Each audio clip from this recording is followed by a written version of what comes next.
말씀 묵상 2026년 4월 20일 월요일. 주의 법을 사랑하는 자에게는 큰 평안이 있으니 그들에게 장애물이 없으리이다. 시편 119편 165절 말씀. 여호와의 율법은 완전하여 영혼을 소성시키며 여호와의 증거는 확실하여 우둔한 자를 지혜롭게 하며 여호와의 교훈은 정직하여 마음을 기쁘게 하고 여호와의 계명은 순결하여 눈을 밝게 하시도다. 시편 19편 7절에서 8절 말씀. 초자연적인 기쁨은 성경을 읽는 자연스러운 행위를 통해 우리 안에 만들어집니다. Supernatural joy is created in us through the natural act of reading the scriptures. John Piper, 1946. Theologian and pastor. 진리는 우리를 참된 기쁨으로 인도합니다. 말씀 그 자체가 우리에게 기쁨이 됩니다. 말씀을 깨닫고 그 진리에 붙들려 살아간다면 현재 어떤 환경이나 상황 속에 처해 있든지 우리는 결코 두려워하거나 불안해할 필요가 없습니다. 그 말씀을 표대 삼아 걸어가면 반드시 승리하게 될 것이기 때문입니다. 사도 바울이 누렸던 기쁨이 바로 이것이었습니다. 우리를 향하신 하나님의 거룩한 목적을 따라 살아갈 때 바울은 차가운 감옥 속에서도 하늘의 기쁨을 누렸습니다.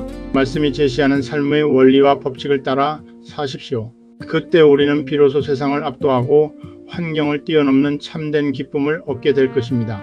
오늘도 부활 생명이며 말씀이신 주 예수님과 동행하시기 바랍니다. 나는 포도나무요 너희는 가지라.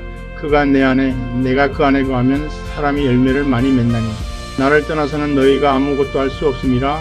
요한복음 15장 5절 말씀.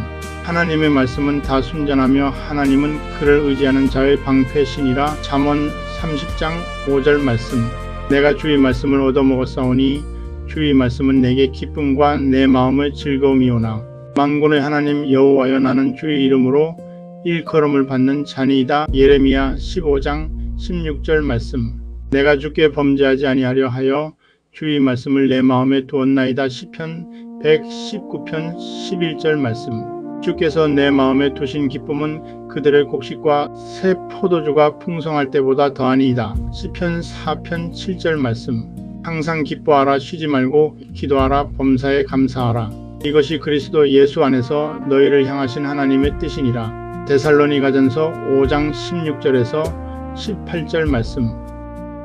여호와 니시. 아멘.